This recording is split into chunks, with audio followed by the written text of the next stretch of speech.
वक्त है दोपहर 2 बजे तक की 10 बड़ी खबरों का। शुरुआत इस वक्त की सबसे बड़ी खबर से। दिल्ली के मुख्यमंत्री अरविंद केजरीवाल ने अपने बर्थडे पर दिल्ली वालों को एक तोहफा दिया है। पेंडिंग बिजली के बिल पर बड़ी राहत का ऐलान किया गया है। बकाया बिल वालों को सरचार्ज में 100% की छूट मिलेगी और बिजली बिल में 2/3 तक की राहत दी जाएगी। पेंडिंग बिल भरने वालों को 80% तक छूट मिलेगी और झुग्गी में रहने वाले लोगों को 250 रुपए हर महीने के हिसाब से अपना पेंडिंग बिजली बिल जमा करना होगा। इतना ही नहीं, केजरीवाल सरकार ने पुराने लंबित मामलों में पेनल्टी को भी माफ करने का ऐलान किया है और उपभोक्ता अपना बकाया बिल किश्तों में जमा कर सकेंगे। सीमा पर पाकिस्तान की तरफ से हो रही फायरिंग में 6 सिविलियन की मौत हो गई है, कई लोग घायल हैं। एलओसी पर रुक रुक कर फायरिंग जारी है। कल जब भारत आजादी की सालगिरह मना रहा था, पाकिस्तान रिहायशी इलाकों को निशाना बनाकर फायरिंग कर रहा था। फायरिंग की वजह से सरहद पर तकरीबन 2 दर्जन गांव दहशत में हैं। एक स्कूल टीचर और एक सरपंच सहित कई लोगों की जान जा चुकी है, कई लोग जख्मी भी हैं। ये गोलीबारी पुंछ, बालाकोट और सोजियान सेक्टर में हुई है। कल की तरह आज भी सुबह से फायरिंग जारी है। सरहद पर धमाकों की आवाज और धुएं का गुबार दिख रहा है।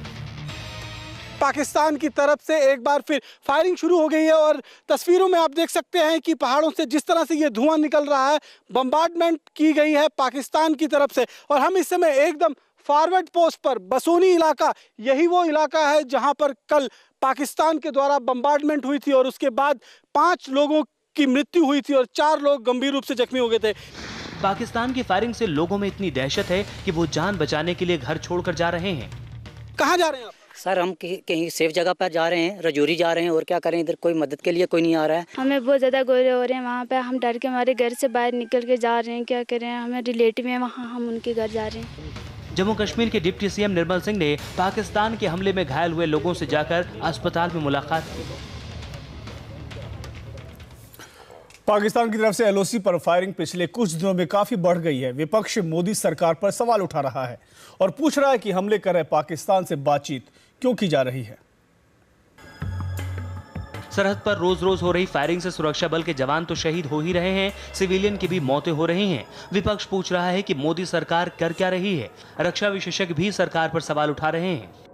भारत की सरकार को तुरंत ये वार्ता बंद करनी चाहिए और पाकिस्तान से ना कोई बातचीत, ना कोई कूटनीतिक संबंध रखना चाहिए। मर्यादा है आर्म फोर्सेस की, ये मार खाने वाली नहीं है। हम डिफीट नहीं ले सकते। क्या हम कर रहे हैं? इतना फर्स्ट क्लास हमारा सब सेटअप है, हमारे अफसर अच्छे हैं, हमारे जवान अच्छे हैं, मरने के लिए तैयार हैं, लेकिन आगे और भी देखो क्या होने वाला है। इनको सोचना चाहिए। अल्टीमेटली उनको ये समझना आएगी, इस प्रकार का हम उनको जवाब देंगे। क्योंकि जम्मू कश्मीर में जो नई सरकार आई है, जम्मू कश्मीर के लोगों ने जो वोट किए हैं और नई सरकार को लाया, सरकार अच्छा काम कर रही है। पाकिस्तान को ये बातें पच नहीं रही हैं, इसलिए वो ये सारा कर रहा है।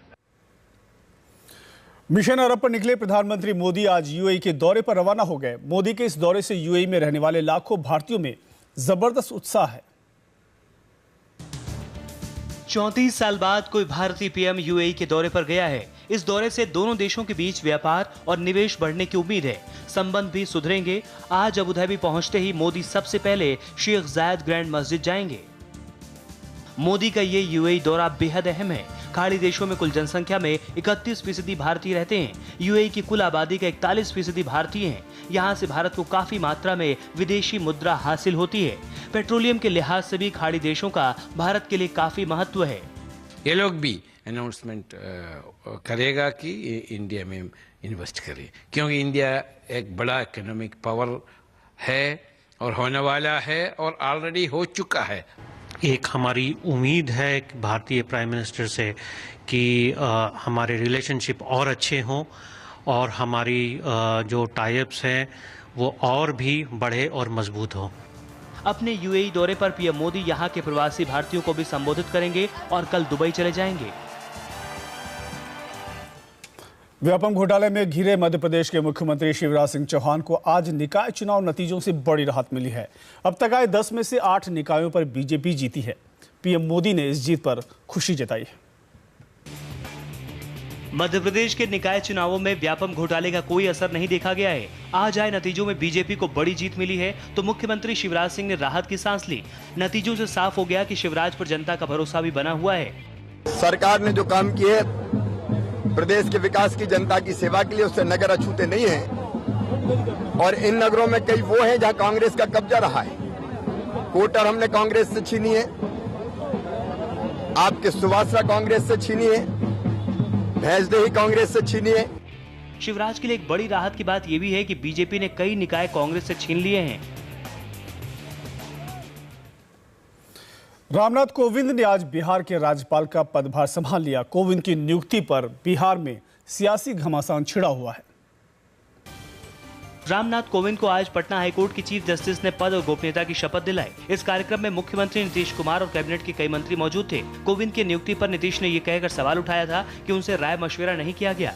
रामनाथ कोविंद बीजेपी के दलित मोर्चा के अध्यक्ष रह चुके हैं। 2 बार बीजेपी ने उन्हें राज्यसभा का सांसद बनवाया था। नीतीश का आरोप है कि बिहार विधानसभा चुनाव में दलित वोट के लिए कोविंद की नियुक्ति की गई है।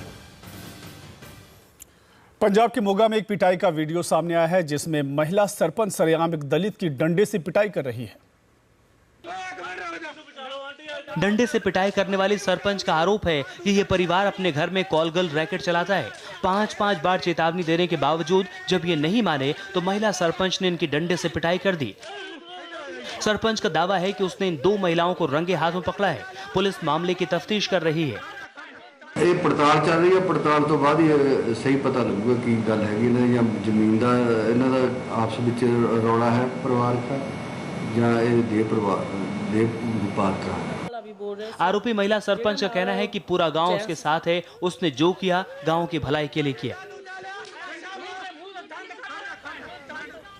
आज से हज यात्रा की शुरुआत हो गई है। दिल्ली में केंद्रीय मंत्री वीके सिंह ने हज यात्रियों के पहले जत्थे को रवाना किया। एयर इंडिया की विशेष फ्लाइट सुबह 6:15 बजे 40 हज यात्रियों को लेकर रवाना हुई। इस मौके पर केंद्रीय मंत्री वीके सिंह और मुख्तार अब्बास नकवी के अलावा दिल्ली के मुख्यमंत्री अरविंद केजरीवाल भी मौजूद थे। हज यात्रियों का एक जत्था लखनऊ से भी रवाना हुआ। हज यात्रियों के लिए भारत सरकार की तरफ से इस बार 2 सूटकेस दिए गए हैं।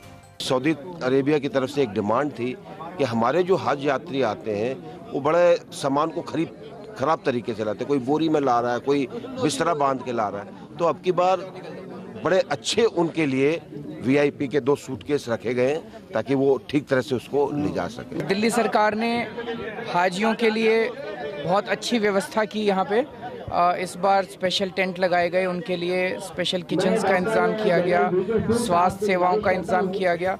मक्का मदीना में कंस्ट्रक्शन की वजह से सऊदी अरब ने भारत के कोटे में 20% की कटौती की है, जिसकी वजह से इस बार कम यात्री हज पर जा पा रहे हैं। हावड़ा में एक इंजीनियर के घर से 20 करोड़ से भी ज्यादा का कैश बरामद हुआ है। एक लोकल बिल्डर की शिकायत के बाद एसीबी ने इंजीनियर के घर पर छापा मारा था। सूटकेस में नोट रखे थे, बड़े से संदूक में नोट रखे थे, यहाँ तक कि बाथरूम और किचन में भी नोटों के बंडल रखे हुए थे। 20 करोड़ के कैश के अलावा एंटी करप्शन ब्यूरो को बड़ी मात्रा में गोल्ड और डायमंड के जेवरात भी मिले। नौकरी असिस्टेंट इंजीनियर की और संपत्ति इतनी ज्यादा, कहां से आई ये बेहिसाब दौलत? जब सवाल पूछा गया तो इंजीनियर की पत्नी ने कह दिया कि उनके घर से तो कुछ मिला ही नहीं। पूरी झूठ है। नहीं है। कितने रुपए लेके गए? मुझे पता नहीं है, हमारा तो कुछ रुपया था उसमें, लेकिन वो कहाँ से किससे ले आया? ऑफिसर लोग ऐसा होता है, प्रमोटर का इतना खाना खाया और इतना हमको एक बार अच्छा बिहेव कर रहा है, एक बार धमक रहा है। एंटी करप्शन सेल ने आरोपी असिस्टेंट इंजीनियर प्रणव अधिकारी को गिरफ्तार कर लिया है। आरोप है कि म्युनिसिपैलिटी में कार्यरत असिस्टेंट इंजीनियर ने इमारतों का नक्शा पास करने के एवज में घूस से अकूत दौलत बटोरी है।